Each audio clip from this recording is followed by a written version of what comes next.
दोस्तों, क्या आपने कभी सोचा है कि मौसम के बदलाव के पीछे कौन सी शक्ति काम करती है? कभी गर्मी, कभी बारिश और कभी बर्फीली हवाएं, ये सब हमें अदृश्य ताकतों के बारे में सोचने पर मजबूर कर देते हैं। आज हम बात करेंगे एक ऐसी ताकत की जो समुद्र से लेकर हमारे खेतों तक, हमारे शहरों से लेकर जंगलों तक हर जगह अपनी उपस्थिति दर्ज कराती है। इस रहस्यमय शक्ति का नाम है ला नीना। यह नाम सुनने में भले ही छोटा लगता हो, लेकिन इसके प्रभाव बहुत ही बड़े होते हैं। यह एक महासागरीय घटना है जो पूरी दुनिया के मौसम को बदल सकती है। तो चलिए जानने की कोशिश करते हैं कि ला नीना क्या है और यह हमारे मौसम पर किस तरीके से असर डालती है।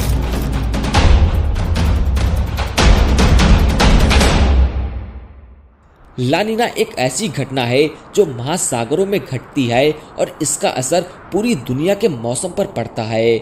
ला नीना का नाम स्पेनिश भाषा से लिया गया था। इसका अर्थ होता है छोटी बच्ची। यह घटना तब होती है जब प्रशांत महासागर का पानी सामान्य से ज्यादा ठंडा हो जाता है।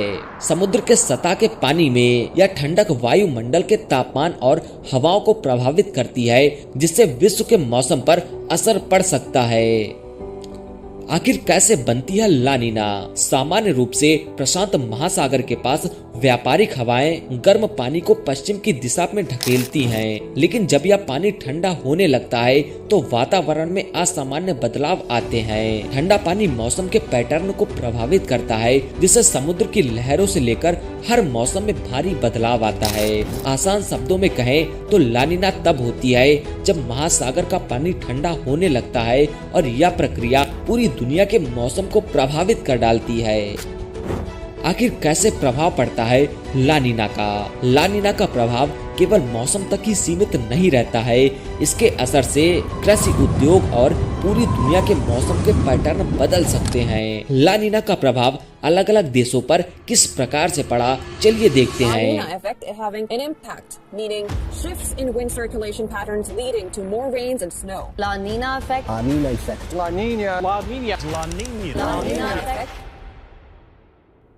सबसे पहले बात करते हैं भारत पर ला नीना का प्रभाव। ला नीना के दौरान भारत में मानसून सामान्य से ज्यादा सक्रिय हो जाता है, जिससे अधिक बारिश होती है। भारत में अब भारी बारिश के कारण बाढ़ का कारण बन सकती है, लेकिन कुछ क्षेत्रों में यह फसलों की बढ़ोतरी पर भी काम कर सकती है। साल 2010 में भारत में ला नीना के कारण 22% ज्यादा बारिश हुई थी, जिससे उत्तर भारत में बाढ़ आई, लेकिन पंजाब और हरियाणा में गेहूं की पैदावार बम्पर रही थी।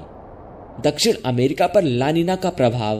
ला नीना का असर दक्षिण अमेरिका में सूखा पैदा कर सकता है। ब्राजील और अर्जेंटीना जैसे देशों में जहां मक्का और सोयाबीन की खेती होती है, वहां सूखा और फसल की कमी हो सकती है। साल 1998 में ला नीना के कारण अर्जेंटीना में 15% तक फसल की कमी हुई थी। उत्तरी अमेरिका पर प्रभाव। ला नीना के दौरान उत्तरी अमेरिका में बर्फबारी और ठंड का खतरा बढ़ सकता है। अमेरिका के उत्तर हिस्से में बर्फीले तूफान और ठंड से जनजीवन प्रभावित हो सकता है।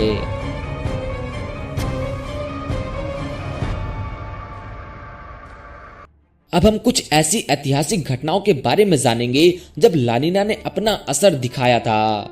साल 1998-99 का ला नीना, यह घटना बहुत ही शक्तिशाली थी और इसका असर कृषि, मौसम और वैश्विक बाजार पर भी पड़ा था।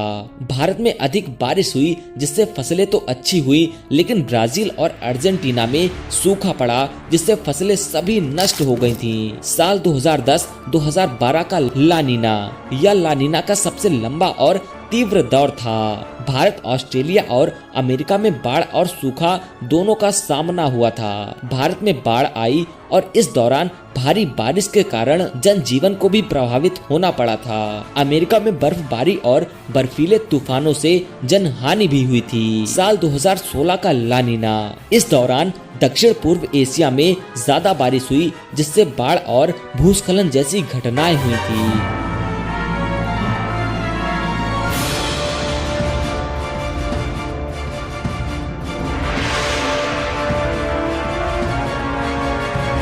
वैज्ञानिकों का मानना है कि जलवायु परिवर्तन के कारण लानिना जैसी घटनाएं और भी तीव्र हो सकती हैं। महासागरों का बढ़ता तापमान और बदलते मौसम पैटर्न इन घटनाओं को और भी असरदार बना सकते हैं। लानिना के प्रभाव से न सिर्फ मौसम बल्कि वैश्विक अर्थव्यवस्था भी प्रभावित हो सकती है।